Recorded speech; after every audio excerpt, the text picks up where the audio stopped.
I was a very rookie social worker. So I had done my master's in social work. I was out in the field, very excited to help people. And I started working in a brothel area in Thane. Very excited, wanted to change the world. I was there for 3 years. And I think towards the job, when it started ending, many of the women that I worked with that time knew that I was leaving. And there was one young woman, around 23, 24-year-old.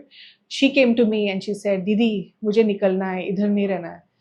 And kind of that stumped me because I was doing the work of HIV, AIDS, health, etc., etc. I was not even mentally prepared to hear the help, the kind of help she wanted. I didn't know what to do. So I left the organization, but that stayed with me. So it kept coming back to me. I have not helped her. I'm in the business of helping, and I was not able to help her because I was very young. I didn't have the experience or expertise, nor the networks and resources to actually do something about it. But I said, nonetheless, I tried to get her a job. Told her, you can move out if you're okay with this new job. So I just did a leap of faith. I said, okay, theek hai, let's go forward and do this.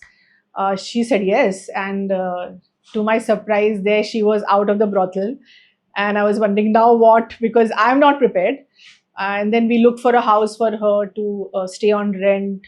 She got her daughter from the village, very, very happy that she could build her life again. I journeyed with her for quite a number of years. Personally, it changed me. It showed me what it entails for someone who's from an exploitative background to actually rebuild a life. And I think that was an epiphany moment for me. Okay, if I can do it with one woman, with the least I had, just with an intention, okay, we need to reach out. How much more an organization with the requisite expertise, resources, networks can reach out to many, many women like her, and not just like her who are in the brothel, but women from gender-based violence background, women who have been abused, who have minimum options in life. So there is a lot that can be done. And I think this personal experience taught me a lot and inspired me to start Sham.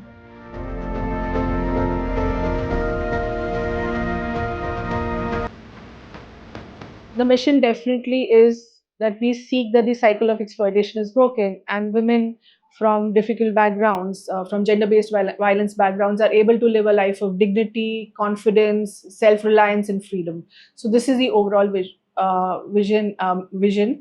Uh, it's easier said than done.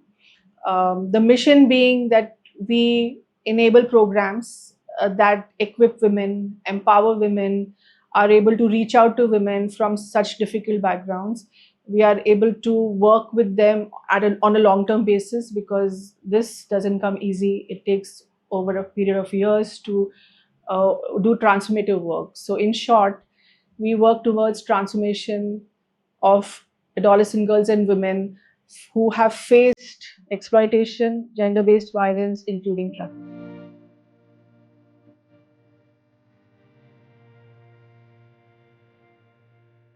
We work only with adolescent girls and women, also older adolescent group, not the younger adolescent. There is a reason behind it, and that's how our programs are planned. Going back to the mission is equipping for life and livelihood. So it's very clear, okay, we are here till the end. So once you are onboarded, it there is we have to ensure that you're able to live a life of freedom, and that means financial freedom, that means decision making freedom. It also means that you're able to build a future for yourself. So that's the support to build a new life, which is the equipping and reintegration and empowering part of it. We do this through three verticals. One is through personal restoration. My experience, and many of us have seen how exploitation messes with the mental, the psychological part of you. There is a desperate need for emotional and psychological healing. So personal restoration is the key to find freedom. So we do this through traditional counseling, one-on-one sessions, also through different kinds of therapies like art-based therapy, dance movement therapy. The reason we do this through multiple channels is that the need is very vast, it's very in-depth, and trauma needs to be dealt with. So it's trauma-informed care, it's trauma-informed counseling.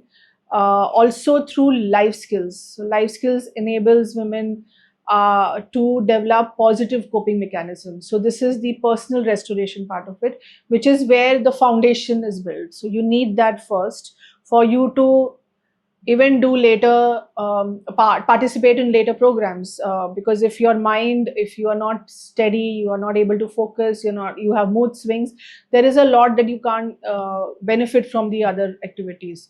We then come to the second vertical. The second vertical is a fulcrum of the verticals that we have, which is economic empowerment.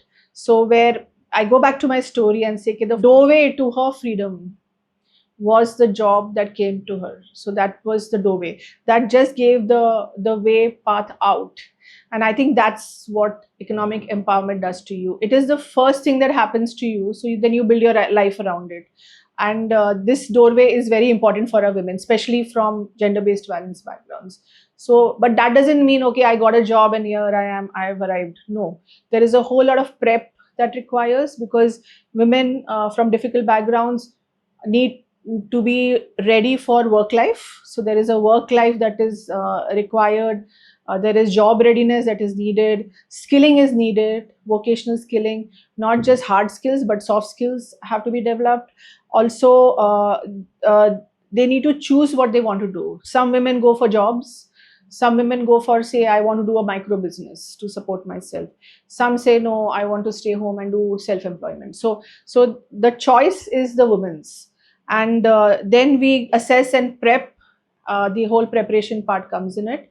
The livelihood part, the livelihood part comes in post livelihood, which means, okay, once you enter work life, whether through jobs or micro business or a self employment, we follow up so that we ensure that there is sustainability. So this is the biggest vertical, economic empowerment. So obviously you learn to save, you learn financial literacy, digital literacy, basic literacy for some women who are dropouts. Some go for formal education through NIOS. So there's a whole prep phase in economic empowerment. The last but not the least, which is social reintegration. My personal experience and the work has shown us that many of the women from violence backgrounds don't feel part of society.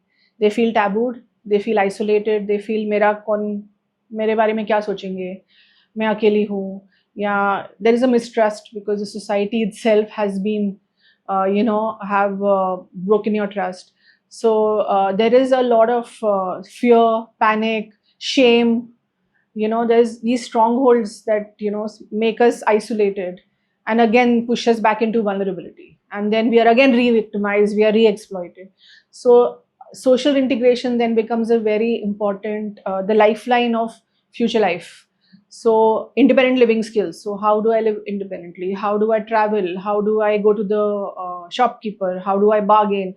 A bank? All these are very crucial skills to be learned, so that they are not dependent on others and they are able to function as independently and as confidently as you and me. So that's the chance that into mainstreaming into society. So I can talk to a neighbor with confidence, or I don't know what my neighbor thinks of me. So that fear is always there. So how do I talk to them? So these are the skills then we develop for independent living skills.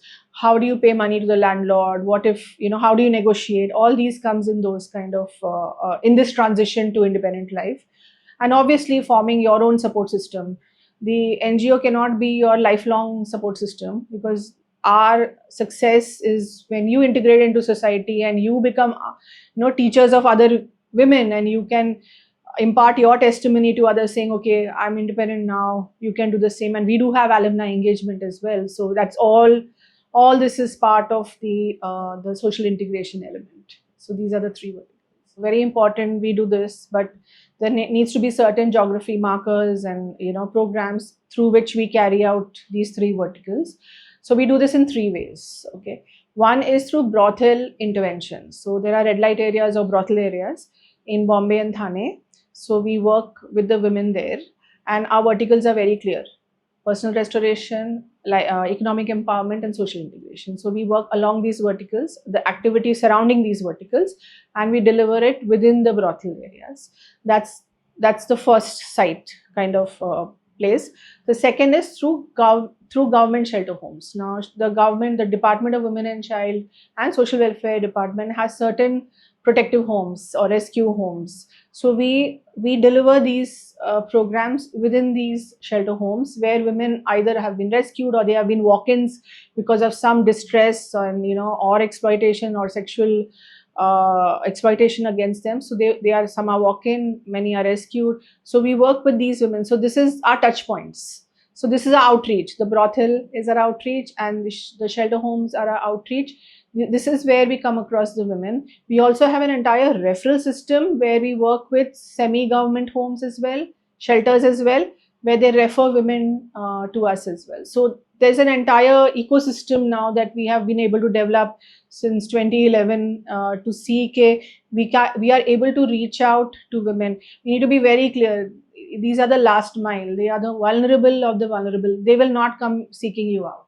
They do not even know even where to go. We have to seek them out. We have to reach out. Once we identify women, we assess women, we are able to onboard them. That's when they enter our activities or projects. The last but not the least, again, is our in-house residential program. So very interestingly, the in-house residential is a place where women from these homes are referred to, and then they stay with us for a year or more, and we undergo an entire rehabilitation process with them, including stay, safety, obviously the other verticals that I have spoken about. All that is included in this residential care place. It is a place where they know they have come to get ready for the outside world.